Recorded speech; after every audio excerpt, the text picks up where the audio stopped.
ఒకప్పుడు చెరుకు గడలతో కళకళలాడిన జగిత్యాల జిల్లా ముత్యంపేటలోని నిజాం దక్కన్ షుగర్ ఫ్యాక్టరీ నేడు వెలవెలబోతోంది. ఆ ఫ్యాక్టరీనే నమ్ముకున్న వందలాది కార్మికులు నేడు రోడ్డున పడ్డారు. చెరుకు పంటనే నమ్ముకున్న రైతులు నట్టేట మునిగారు. తెలంగాణ ప్రభుత్వం ఏర్పడిన 100 రోజుల్లో తెరిపిస్తామన్న గత పాలకుల మాటలు గాలి మాటలే అయ్యాయి. ఆ ఫ్యాక్టరీ నేడు తుప్పుపట్టిపోయింది.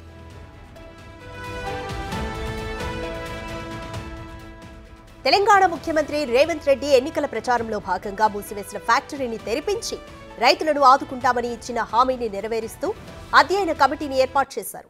రేపు అధ్యయన కమిటీ మూసివేసిన షుగర్ ఫ్యాక్టరీ పరిశీలనకు రానుండడంతో ఇక్కడి రైతులు, కార్మికులు ఆనందం వ్యక్తం చేస్తున్నారు.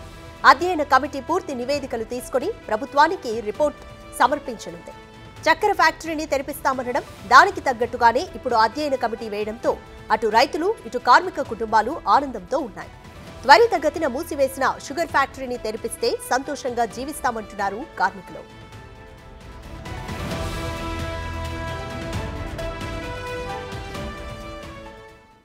కంప్లీట్ డీటెయిల్స్ మా ప్రతినిధి శ్రీనివాస్ అందిస్తారు.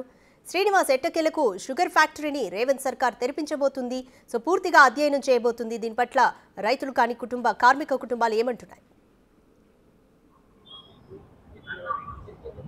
ఎస్ రాధిక, ఏదైతే ఎన్నికల ప్రచారం లోపల జగిత్యాల జిల్లా ముత్యంపేట షుగర్ ఫ్యాక్టరీ తెరిపిస్తానని చెప్పి మాట ఇచ్చినటువంటి కాంగ్రెస్ పార్టీ నేడు అధికారంలోకి వచ్చిన తర్వాత ఏదైతే ముత్యంపేట షుగర్ ఫ్యాక్టరీని తెరిచేందుకు అయితే అన్ని ఏర్పాట్లు చేస్తున్నదని చెప్పి చెప్పుకోవచ్చు. ముఖ్యంగా గత ప్రభుత్వం హయాము లోపల ఇటు 100 రోజుల లోపల చెరుకు ఫ్యాక్టరీ తీసుకొస్తామని చెప్పినటువంటి మాటలు నీటి మూటలే అయ్యాయి. కానీ కాంగ్రెస్ ప్రభుత్వం ఏదైతే మాట చెప్పిందో ఆ మాట మీద నిలబెట్టుకోవడానికి అడుగులైతే ముందుకేస్తున్నటువంటి పరిస్థితి కనబడుతుంది. ముఖ్యంగా ఈ ఎన్నికల ప్రచారం లోపల ఏదైతే కొరుట్ల నియోజకవర్గం లోపల పర్యటించినటువంటి అప్పటి పిసిసి అధ్యక్షుడు హోదా లోపల ఇటు రేవంత్ రెడ్డి ఖచ్చితంగా మేము కాంగ్రెస్ పార్టీ అధికారంలోకి వస్తే ముత్యంపేట చెరుకు ఫ్యాక్టరీని 100 రోజుల్లో తెరిపిస్తామని చెప్పడం జరిగింది.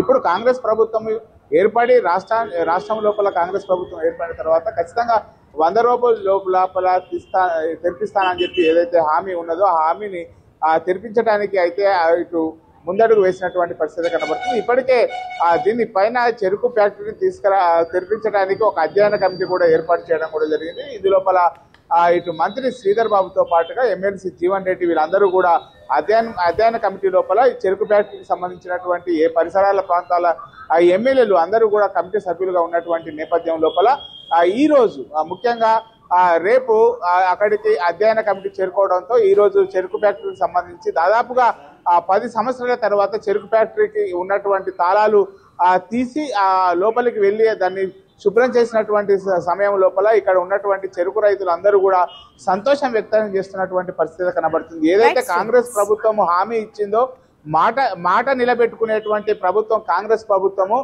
ఖచ్చితంగా ఇది మాట నిలబెట్టుకోవడానికి అడుగులు ముందుకేస్తుండడంతో చెరుకు రైతులు అయితే ఆనందంగా వ్యక్తం చేస్తున్నటువంటి పరిస్థితి కనబడుతుంది. ఒకప్పుడు చెరుకు పంటలతో కలకలలాడినటువంటి ముత్యంపేట పరిసరాల ప్రాంతాలు అన్ని కూడా ఇక్కడ ఫ్యాక్టరీ మూసేయడంతో ఎక్కడో ఉన్నటువంటి కామారెడ్డికో ఆ చెరుకును తీసుకువెళ్ళడానికి ఇబ్బందులు పడుతున్నటువంటి నేపథ్యం లోపల చెరుకు కాకుండా ప్రత్యామ్నాయ పంటలు ఇటు పసుపు, తర్వాత వరి, మొక్కజొన్న పంటలు వేసినటువంటి రైతులు ఇప్పుడు మళ్ళీ చెరుకు పండేయడానికి అనువైనటువంటి నేలలు కావడంతో ఇక్కడ చెరుకు పంటలు పండిస్తేనే వాళ్ళకు మద్దతు ధర వచ్చేటువంటి అవకాశం ఉండడంతో చాలా మంది రైతులు కూడా ఇక్కడ చెరుకు పంటనే పండిస్తారు. కాబట్టి 100 రోజుల లోపల తెరిపిస్తానన్న హామీ మేరకు రేపు ఏదైతే నిపుణుల కమిటీ రేపు శ్రీధర్ బాబు ఆధ్వర్యం లోపల ముత్యంపేటకు రానున్నటువంటి నేపథ్యం లోపల రైతులు సంతోషం వ్యక్తం చేస్తున్నటువంటి పరిస్థితి కనబడుతుంది. రాధిక, మనకు థ్యాంక్ యూ శ్రీనివాస్.